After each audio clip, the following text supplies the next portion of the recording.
This is KGW News at Sunrise. I got down to like 116th and Gleason, and then all of a sudden my tires are popped and they're throwing spike strips out at me. That man, claims he was in the wrong place at the wrong time. The place was Northeast Portland, and the time was shortly after midnight early Sunday morning. We'll have more on the charge that man faces and the number of arrests police say they made during several street racing takeovers over the weekend. And President Joe Biden has approved funding to help Oregon recover from the ice storm we had back in January. Our Devin Haskins will have all the details for us in just a few minutes.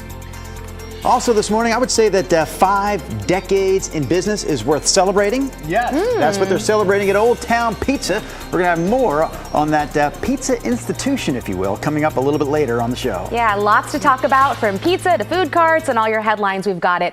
Happy Monday to you. Thanks for being here. What are we looking at weather-wise, Rod? Cooler. The weekend was really interesting. You had the big light shows over in Central Oregon, especially. We had quite a bit of rain that hit the South Willamette Valley. All of that's moved out, and now we have a cooler air mass in play for the next couple of days. And we're waking up to solid cloud cover western Oregon and western Washington. There might be a trace of moisture out there. I have not seen anything reported, but Chris McGinnis also keeps an eye on that, and he's coming up here in a moment. 51 degrees, so mild because the cloud cover keeping us from really cooling off. But the clouds could be pretty solid most of the morning. I have us 54 at noon, eventually becoming partly cloudy. And then if we get enough sun, we might just get up to 60 degrees. Chris, have you seen anything wet out there, sir? I've been looking, yes. To answer your question, we surfed through some of the washed out cameras a couple of minutes ago. Didn't see anything on that side of town, and I see pretty light volume as well. We did have an earlier crash on the Ram from 405 north onto I-5 north near the Fremont Bridge. It looks like that's out of the way. Traffic rolling just fine on the Banfield right now. This is I-5 through the Terwilliger Curves. That looks good. And oops, we lost the camera. Sorry about that. In any event, the Monday morning commute off to a good start, guys. We'll have more from Chris and Rod coming up here a little bit later, but right now, our top story this half hour.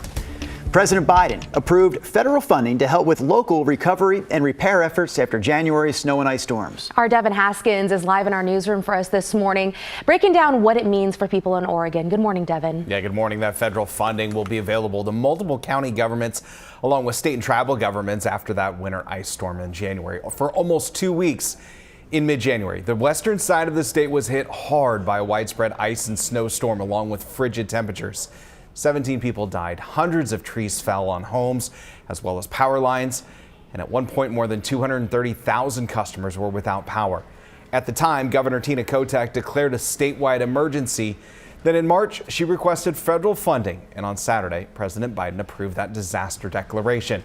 In a statement, Governor Kotek said this opportunity for federal assistance will make a significant difference across communities that are still grappling with significant damage from the storm. Money will now help those impacted in 11 counties, and that includes Multnomah and Clackamas County here in the metro area.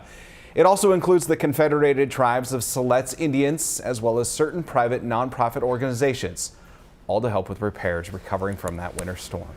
Drew? All right, Devin, we appreciate that update this morning from our newsroom. Let's talk about Portland city leaders later today holding a public listening session, another public listening session to address the city's budget. Mayor Wheeler has made it clear that cuts are coming in the face of a $20 million city deficit. Among the top concerns, a lack of investment in gun violence prevention and cuts to Portland Fire and Rescue. The mayor declared gun violence as a crisis in 2019. And it's still a crisis currently, no matter how much the rates drop. We are still losing people that we know in real time, in current time. Today's listening session will be held in person and virtually. Mayor Wheeler will release proposed budget decisions on May 3rd. My kids left on a normal school day and never saw any of their belongings ever again. A Tigard family is asking for help from the community after a fire burned down their home in February. They lost all their belongings. Fortunately, no one was hurt, but one of their daughters has medical needs, which makes finding a new home that much more urgent. The family says they've laid down roots here, and the last thing they want to do is leave. It's so challenging to turn around and say, we need help in this scenario, but we do. I'm so relieved that everyone in my family is safe. And I'm also devastated for my kids. The cause of the fire is undetermined. The family is raising money through a GoFundMe. We've got a link to it on our KGW website.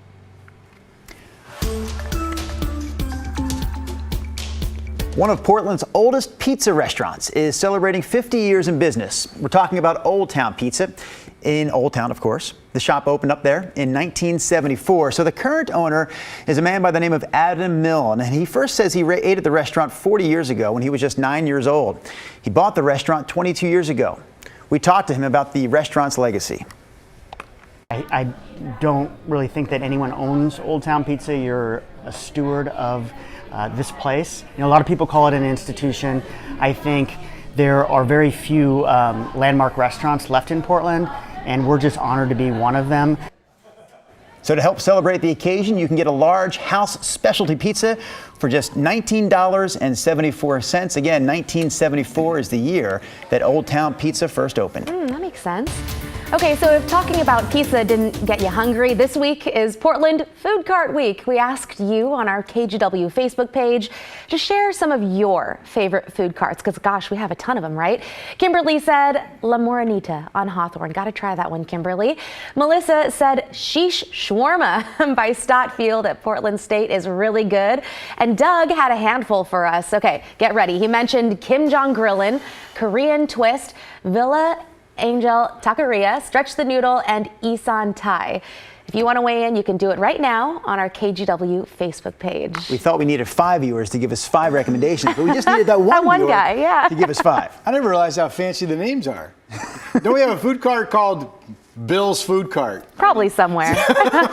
We'll look for that, Rob, Yeah. while you look at the forecast for us today. All right, we have the wind advisories, the one watch or warning area that we want to give you a headline on. This is for Wasco County, and there's Gilliam, Morrow, and out toward Umatilla County.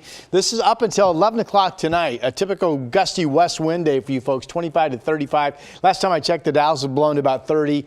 Could be some spotty gusts to 55 today, so keeping an eye on that. Not unusual, but one of those windy days for you folks. Number 2, here we are, mid-April, April 15th. Every day I get somebody, are we going to see any more freezing temperatures? All right, so right here, this is our air mass tracking map.